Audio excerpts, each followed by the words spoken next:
Bonjour les sixièmes. Alors aujourd'hui on va repartir sur le chapitre sur les écritures fractionnaires, donc sur les fractions. Voilà, vous allez voir, on va rappeler en même temps dans cette activité ce qu'on a vu en début d'année et on verra une nouvelle chose.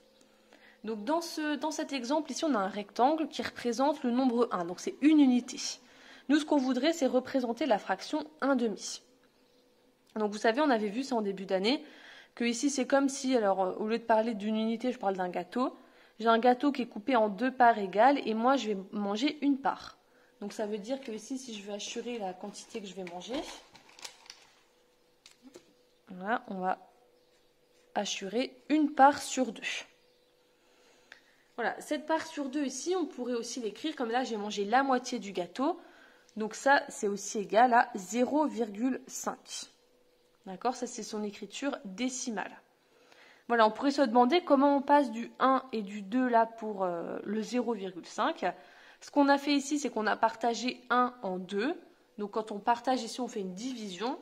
Donc en fait, 1/2, c'est 1 divisé par 2. Et 1 divisé par 2, ça fait 0,5. Donc voilà comment on retrouve ici le 0,5. Donc on dit que 1/2, donc la fraction 1/2, c'est l'écriture fractionnaire du quotient de 1 par 2.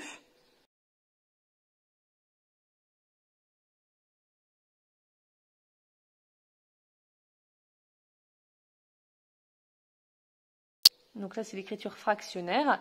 Et l'écriture décimale, ça va être 0,5, donc l'écriture à virgule.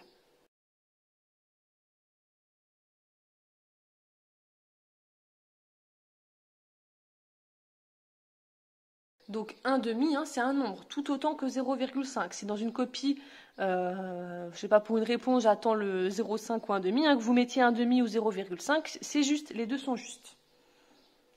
Donc on va faire un autre exemple. Cette fois-ci, voilà, là j'ai pris trois gâteaux, donc 3 unités, donc chaque rectangle ça représente 1. Et là on veut représenter la fraction 5/2.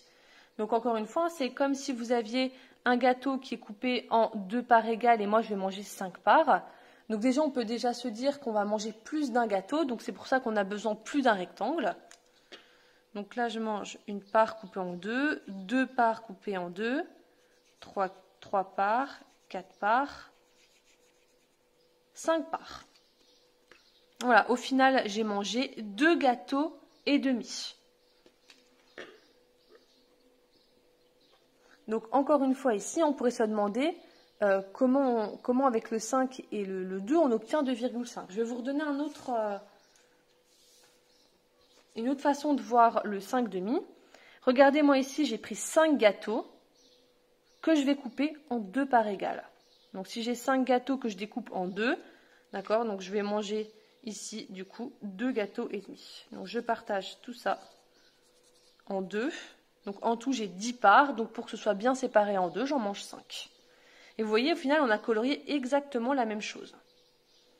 Donc c'est pour ça que 5/2, c'est 5 gâteaux coupés en 2.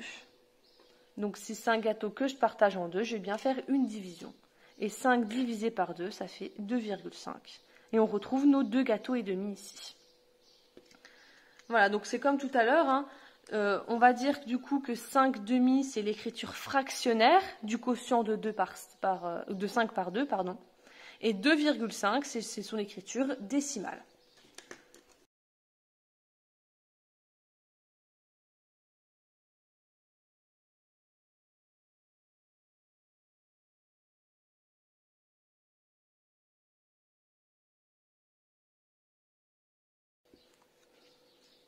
Voilà, donc encore une fois, 5/2 c'est un nombre. Qu'on écrit 5/2 ou 2,5, c'est exactement la même chose.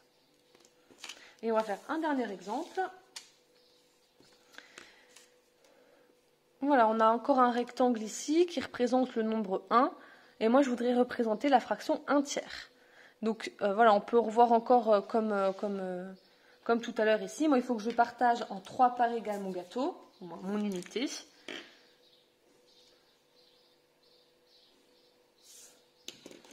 Et je vais manger 1/3. Donc, voilà, j'ai mangé une part d'un gâteau qui est coupé en 3 parts égales. Voilà, on pourrait se demander aussi ici quelle est l'écriture décimale de la fraction 1 tiers. Donc on a vu que ici l'écriture 1 tiers c'est 1 divisé par 3. Mais si ici je vais essayer de faire la division, donc dans 1 je peux mettre 0 fois 3, donc moins 0 ça me fait toujours 1. Donc je suis obligée d'ajouter une virgule ici, le chiffre des dixièmes qui est donc 0. Je descends le premier chiffre après la virgule, donc je mets bien ma virgule ici. Donc ça fait 10. Dans 10, combien de fois 3? Il y a 3 fois. Je peux le mettre 9. Il me reste 1. Je remets un chiffre ici, le 0, je le descends. J'obtiens encore 10. Dans 10, combien de fois 3? 3 fois. Ça fait 9. Il me reste 1. Et je continue. Je peux encore rajouter un 0 ici. Je peux en ajouter autant que je veux, que je fais descendre. Mais on remarque en fait ici à chaque fois, on va avoir comme reste 1. Donc quand je vais remettre un 0, ça va forcément être 10. Et comme je retire 9, j'ai encore un reste 1. Donc ça veut dire que la division ici, on ne peut jamais la terminer. En fait, là, il n'y aurait que des 3. Voilà, attention quand vous tapez ça sur votre calculatrice, on dirait que la division, elle se termine, mais elle ne se termine pas. En fait, votre calculatrice, elle a affiché ce qu'elle pouvait afficher. Mais en réalité, il y a autant de 3 que l'on veut après la virgule. Donc ça veut dire qu'ici, on ne peut pas donner une écriture décimale de la fraction 1 tiers. En fait, 1 tiers, ce n'est pas un nombre décimal. On peut l'écrire que sous forme fractionnaire. Donc du coup, on peut quand même dire que 1 tiers, c'est l'écriture fractionnaire du quotient de 1 par 3.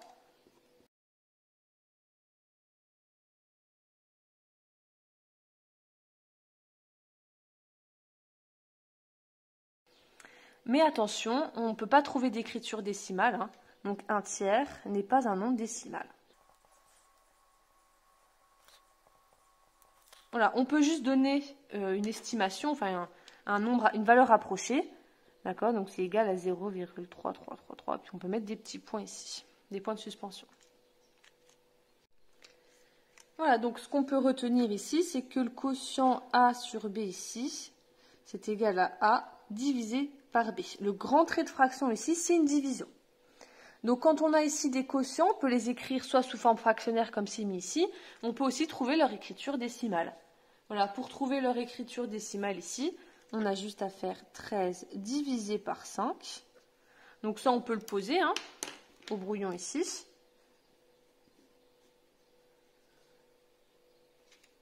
« 2 fois 5, moins 10, ça fait 3.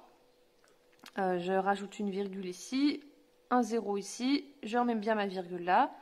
Dans 30, combien de fois 5? Je peux mettre 6 fois, moins 30, ça fait 0. Là, on a un premier reste nul. Donc, on s'arrête là. Donc, 13 divisé par 5, ça fait 2,6. Donc, ça veut dire que 13 cinquièmes, c'est bien un nombre décimal. Et son écriture décimale, c'est 2,6. Ensuite, la fraction 30 sixième, c'est égal à 30 divisé par 6. Ça, on n'a pas besoin de la poser. 30 divisé par 6, ça fait 5. Donc 36e ici, c'est bien un nombre décimal. Et son écriture décimale, c'est 5. C'est même un nombre entier ici. Et le dernier, 2 septièmes. Donc 2 septièmes, c'est 2 divisé par 7.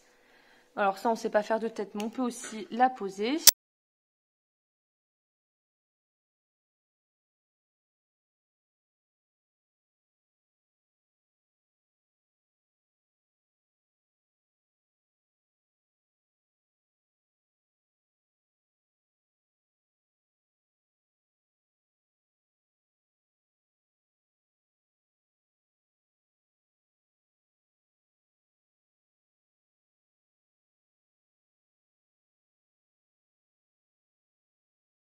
On peut refaire avec 10, je peux le mettre une fois, moins 7, il reste 3, je redescends à 0, etc., etc.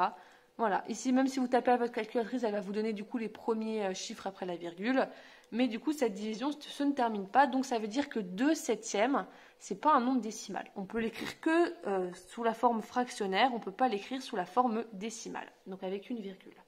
Mais ce qu'on peut faire, c'est juste donner une valeur approchée, Donc ça, c'est ce qu'on a fait quand on a travaillé sur le chapitre sur les divisions.